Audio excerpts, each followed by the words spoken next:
ಕಲಬುರಗಿ ಜಿಲ್ಲೆ ಚಿಂಚೋಳಿ ತಾಲೂಕಿನ ಪುರಸಭೆ ಕಾರ್ಯಾಲಯದಲ್ಲಿ ಭಾರತದ ಸಂವಿಧಾನ ದಿನಾಚರಣೆ ಆಚರಣೆ ಮಾಡಲಾಯಿತು. ಸಂವಿಧಾನ ದಿನಾಚರಣೆಯನ್ನ ಪುರಸಭೆ ಅಧ್ಯಕ್ಷರಾದ ಆನಂದ್ ಟೈಗರ್ ಅವರು ಸಂವಿಧಾನ ಪೀಠದ ಬೋಧನೆ ಮಾಡಿ ನಂತರ ಅವರು ಮಾತನಾಡಿ, ಭಾರತದ ಸಂವಿಧಾನವು ಡಾಕ್ಟರ್ ಬಿಆರ್ ಅಂಬೇಡ್ಕರ್ ಅವರು ರಚಿಸಿದ ಭಾರತದ ಸಂವಿಧಾನವು ರಚನಾ ಸಭೆಯ ಅಂಗೀಕೃತಗೊಂಡು ಇಂದಿಗೆ 75 ವರ್ಷ ಆಗಿದೆ ಎಂದು ಹೇಳಿದರು.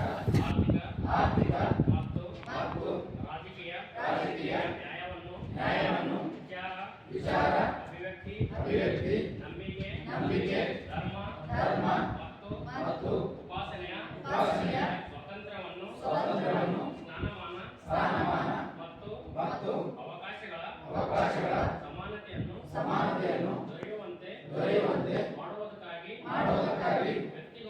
ವ್ಯಕ್ತಿಗೌರವ ದೇಶದ ಏಕತೆ ಮತ್ತು ಸಮಗ್ರತೆಗಾಗಿ ಎಲ್ಲರಲ್ಲಿ ಭಾತೃತ್ವ ಭಾವನೆಯನ್ನು ಮೂಡಿಸುವುದಕ್ಕೆ ದೃಢ ಸಂಕಲ್ಪ ಮಾಡಿ ನಮ್ಮ ಸಂವಿಧಾನ ಸಭೆಯಲ್ಲಿ 1949ನೇ ಇಸವಿಯ ನವೆಂಬರ್ ತಿಂಗಳ 26ನೇ ದಿನದಂದು ಈ ಸಂವಿಧಾನವನ್ನು ನಮಗೆ ನಾವೇ ಅರ್ಪಿಸಿಕೊಂಡು ಅಂಗೀಕರಿಸಿ ಶಾಸನವಾಗಿ ವಿಧಿಸಿಕೊಂಡಿದ್ದೇವೆ. 49 ನವೆಂಬರ್ 26ರಂದು ಡಾಕ್ಟರ್ ಬಾಬಾ ಸಾಹೇಬ್ ಅಂಬೇಡ್ಕರ್ ಅವರು 2 ವರ್ಷ 11 ತಿಂಗಳು 18 ದಿನಗಳ ಕಾಲ ಸತತವಾಗಿ ದಣಿಯಿಲ್ಲದೆ ಈ ದೇಶದಲ್ಲಿರ್ತಕ್ಕಂಥ ಎಲ್ಲರಿಗೂ ಶೋಷಿತರನ್ನ ಒಳಗೊಂಡು ಎಲ್ಲರಿಗೂ ಸಮಾನ ನ್ಯಾಯವನ್ನು ಸಿಗಬೇಕು ಎಂಬಕ್ಕಂಥ ನಿಟ್ಟಿನಲ್ಲಿ ತನಗೇನಾದರೂ ಚಿಂತೆ ಇಲ್ಲ.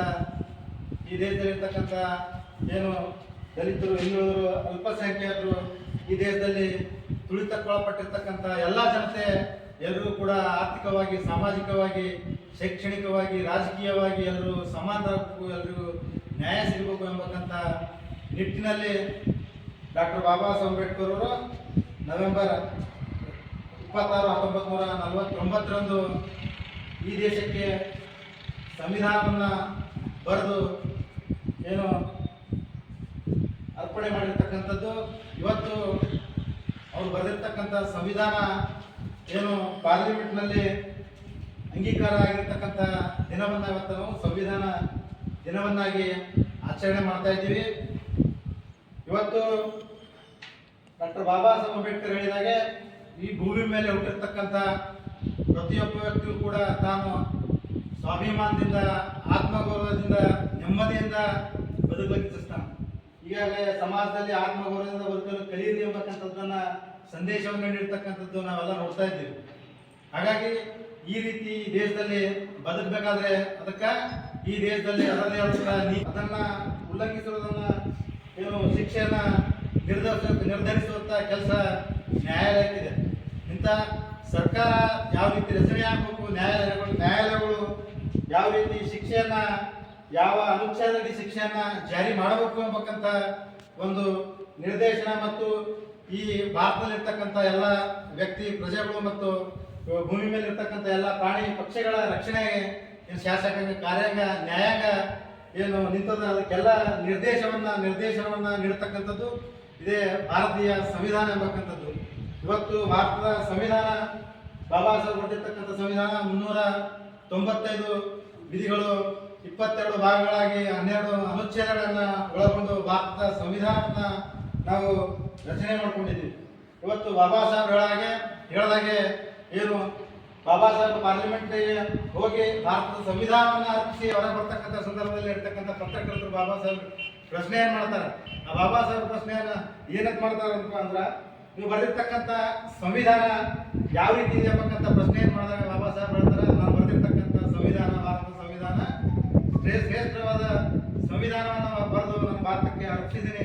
ನಾನು ಎಲ್ಲರಿಗೂ ಸರ್ವರಿಗೂ ಸಮಾನತೆಯನ್ನು ನೀಡ್ತಕ್ಕಂಥ ಸಂವಿಧಾನವನ್ನು ಬರೆದು ನಾನು ಭಾರತ ದೇಶಕ್ಕೆ ಅರ್ಪಿಸಿದ್ದೀನಿ ಎಂಬಕ್ಕಂಥ ಮಾತು ಬಾಬಾ ಸಾಹೇಬ್ ಹೇಳ್ತಾರೆ. ನಾನು ಬರೆದಿರ್ತಕ್ಕಂಥ ಸಂವಿಧಾನ ಯಥಾವತ್ತಾಗಿ 20 ವರ್ಷಗಳ ಕಾಲ ಸತತವಾಗಿ ಜಾರಿಯಾಗಿದ್ದೇ ಆಗಲಿ ಈ ದೇಶದಲ್ಲಿ ಆರ್ಥಿಕ ಸಂಪತ್ತು ಸರ್ವರಿಗೂ ಸಮಾನಾಗಿ ಹಂಚಿಕೆಯಾಗಿ ಈ ದೇಶದಲ್ಲಿರ್ತಕ್ಕಂಥ ಬಡತನ, ನಿರುದ್ಯೋಗ, ಅಸ್ಪೃಶ್ಯತೆ, ಅಸಮಾನತೆ ಎಲ್ಲವೂ ಏನು ಮಾಯವಾಗಿ ಈ ದೇಶದ ಇಡೀ ಪ್ರಪಂಚದಲ್ಲಿ ಅತ್ಯಂತ ಶ್ರೀಮಂತ ರಾಷ್ಟ್ರ ಆಗ್ತದೆ ಎಂಬಕ್ಕಂಥದ್ದನ್ನು ಡಾಕ್ಟರ್ ಬಾಬಾ ಸಾಹೇಬ್ ಅಂಬೇಡ್ಕರ್ ಹೇಳಿದಾರೆ. ಹಾಗಾಗಿ ನಾವೆಲ್ಲರೂ ಕೂಡ ಏನು ಸಂವಿಧಾನವನ್ನು ರಕ್ಷಣೆ ಮಾಡ್ತಕ್ಕಂಥ ಕೆಲಸವನ್ನು ಮಾಡೋಣ. ಈ ಸಂದರ್ಭದಲ್ಲಿ ಕಾಂಗ್ರೆಸ್ ಪಕ್ಷದ ಮುಖಂಡರಾದ ಸೈಯದ್ ಖಾಲಿದ್ ಪಟೇಲ್, ಶಶಿ ಮೇತ್ರಿ, ಪುರಸಭೆ ಸಿಬ್ಬಂದಿಗಳಾದ ದೇವೇಂದ್ರಪ್ಪ, ಆನಂದ್, ಗುಂಡಪ್ಪ ಮತ್ತು ಅನೇಕ ಪುರಸಭೆ ಸಿಬ್ಬಂದಿಗಳು ಉಪಸ್ಥಿತರಿದ್ದರು. ನಾಗರಾಜ್ ಪಾಟೀಲ್, C9 ಕನ್ನಡ, ಚಿಂಚೋಳಿ.